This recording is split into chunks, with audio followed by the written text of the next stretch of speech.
नमस्कार दोस्तों, मेरा नाम है शिवम मिश्रा।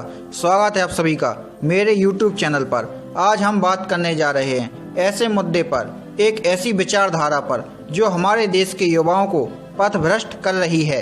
दोस्तों, मैं बात करना चाहता हूं देश के उन माता पिता से जो अपने बच्चों का भविष्य सुरक्षित देखना चाहते हैं। वैसे तो देश में बहुत मुद्दे हैं, समस्याएं भी बहुत हैं, परंतु जिस मुद्दे पर मैं बात करने जा रहा हूं वह है हिंदुस्तान में बढ़ती हुई रेप की घटनाओं के बारे में। क्या आप लोगों ने कभी सोचा है रेप की घटनाएं क्यों बढ़ रही हैं तथा इन्हें कैसे रोका जा सकता है? तो दोस्तों, रेप एक प्रकार की विचारधारा है जो मानसिक रूप से कमजोर व्यक्ति को अपना शिकार बनाती है। ऐसे व्यक्ति को यह विचारधारा टारगेट करती है जो लोगों से, दुनिया से कटकर अलग हो गया है और अपने आप में ही, अपनी मस्तिष्क में बनाई हुई दुनिया में रहने लगा है। इस प्रकार के लोगों का समाज से अलग थलग होने के कई कारण हो सकते हैं तथा कई ऐसी बातें हो सकती हैं जिस कारण वह समाज से अलग थलग पड़ चुके हैं। इन कारणों को बड़े साइकोलॉजिस्ट भी पूर्ण रूप से अब तक परिभाषित नहीं कर पाए हैं। फिर भी यह विचारधारा अधिकतर ऐसे लोगों के दिमाग में जगह बनाती है जिन्हें सहानुभूति, संकीर्णता, महिलाओं के प्रति शत्रुता की भावना रखते हैं। प्रोफेसर सेरी हेम्बी कहती हैं, जो अमेरिकन साइकोलॉजी फिजिकल एसोसिएशन की पत्रिका साइकोलॉजी ऑफ वायलेंस के संस्थापक संपादक भी है, ने रेपिस्टों की मानसिकता के बारे में बताया है कि यह यौन उत्पीड़न, यौन संतुष्टि या यौन रुचि के बारे में नहीं है, बल्कि लोगों पर हावी होने के बारे में है। तो दोस्तों, इससे आप रेपिस्ट की दिमाग की साइकोलॉजी को समझ गए होंगे। अब बात करेंगे इस विचारधारा को लोगों के दिमाग पर कब्जा करने से कैसे रोका जाए। तो इस पर भी अलग अलग लोगों की अलग अलग राय है।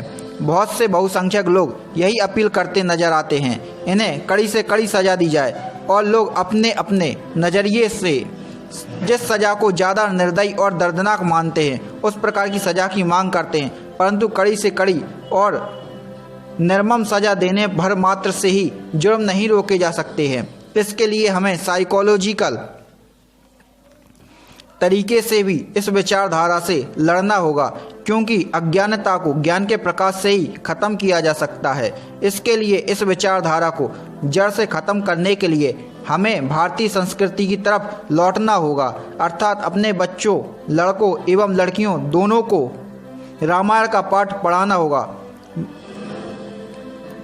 मैं बस इतना ही कहना चाहूँगा कि माता पिता तथा समाज के लोगों से कि आप अपने बच्चों को महंगा फ़ोन, अच्छी शिक्षा, आरामदायक जीवन देने के लिए अपना सर्वस्व निछावर कर देते हैं, तो अपने बच्चों के बेहतर भविष्य की कामना के लिए 500 रुपये खर्च करके घर पर रामायण की एक किताब लाओ, जिसका प्रतिदिन सभी परिवार के सदस्य बैठकर पाठ करें। एक एक दिन बारी बारी से घर के सभी सदस्यगण पढ़कर दूसरों को सुनाए। मित्रों, मैं आपसे नहीं कहूँगा आप अच्छे संस्कारों के लिए मंदिर, मस्जिद, चर्च या गुरुद्वारे जाएं या किसी सत्संग का हिस्सा बने। बस इतनी सी अपील करूँगा कि इस ग्रंथ को अपने घर पर लाएं और मर्यादा पुरुषोत्तम श्री राम को पढ़ें और सबको सुनाएं। आपके बच्चे और स्वयं आप भी इससे लाभान्वित होंगे, क्योंकि धन गया तो कुछ नुकसान, शरीर में चोट लगी तो उससे बड़ा नुकसान, परंतु यदि चरित्र गया तो सब कुछ गया।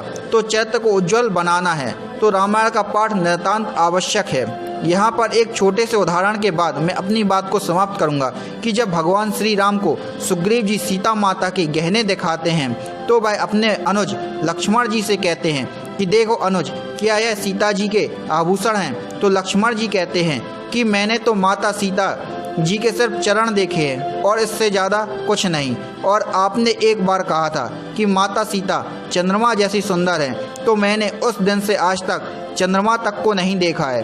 अतएव मैं केवल उनके पैरों के आभूषण पहचान करके बता सकता हूँ।